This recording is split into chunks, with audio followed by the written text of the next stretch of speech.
સ્વાગતમ સર્વત્ર જ્ઞાનમમાં હું કલ્પેશ ચોટલિયા આપનું સ્વાગત કરું છું. મેથ્સ ટાઈપ સોફ્ટવેરને MS ઓફિસમાં કેવી રીતે ઇન્સ્ટોલ કરશો? સૌપ્રથમ માય કોમ્પ્યુટરમાં સી ડ્રાઈવ ચાલુ કરો, તેમાં પ્રોગ્રામ ફાઇલ્સ, તેમાં મેથ્સ ટાઈપ જે નામનું ફોલ્ડર છે તે ક્લિક કરો. તેમાં મેથ્સ પેજ તેમાં ક્લિક કરો, 64 ફોલ્ડર ક્લિક કરો. એમાં જે ફાઇલ રહેલી છે મેથ્સ પેજ એની કોપી કરી અને ડેસ્કટોપ પર રાખો. આ એક પ્રોસેસ પૂર્ણ થઈ. કુલ 3 પ્રોસેસ છે.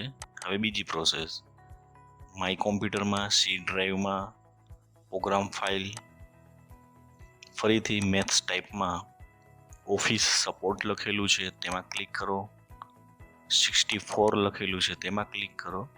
એમાં મેથ્સ ટાઈપ કમાન્ડવાળી જે ફાઇલ છે તેની કોપી કરી અને ડેસ્કટોપ પર પેસ્ટ કરો. આ બીજી પ્રોસેસ પૂર્ણ થઈ. હવે ત્રીજી પ્રોસેસ છે, આ બંને ફાઇલને કટ કરી અને એક નવા ફોલ્ડરમાં પેસ્ટ કરવાની છે. એટલે સી ડ્રાઈવ ક્લિક કરો, ફરીથી પ્રોગ્રામ ફાઇલ ક્લિક કરો. હવે માઇક્રોસોફ્ટ ઓફિસમાં રૂટ નામના ફોલ્ડરમાં ઓફિસ 16 લખેલું છે તેમાં, ત્યારબાદ સ્ટાર્ટઅપ લખેલું છે તે ફોલ્ડર ક્લિક કરો.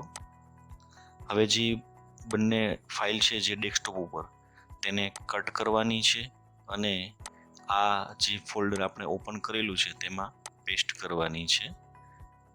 કન્ટિન્યુ ક્લિક કરો.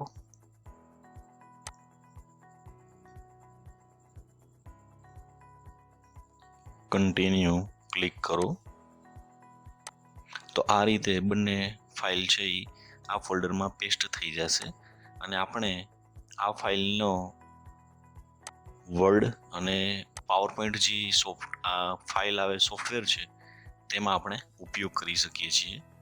હવે એમાં વર્ડ ફાઇલ મેં ચાલુ કરેલી છે, એમાં આ જે જગ્યાએ દેખાય છે ત્યાં મેથ્સ ટાઈપ છે તે ક્લિક કરો અને અહીંયા બટન પ્રેસ કરતા આપણે મેથ્સ ટાઈપ સોફ્ટવેરનો ઉપયોગ કરી શકીએ છીએ ડાયરેક્ટ માઇક્રોસોફ્ટ વર્ડની અંદર.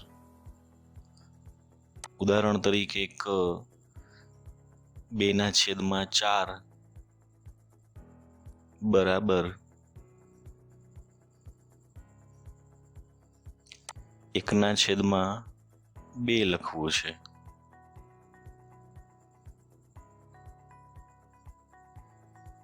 બરાબર 0.5.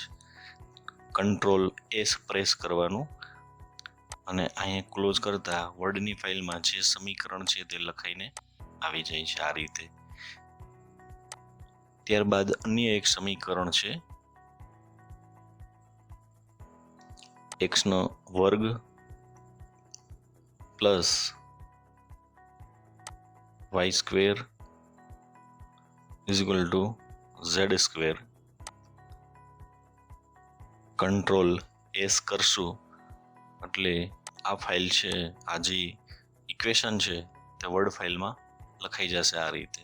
તો આ રીતે આપણે સરળતાથી લખી શકીશું. Okay, thank you.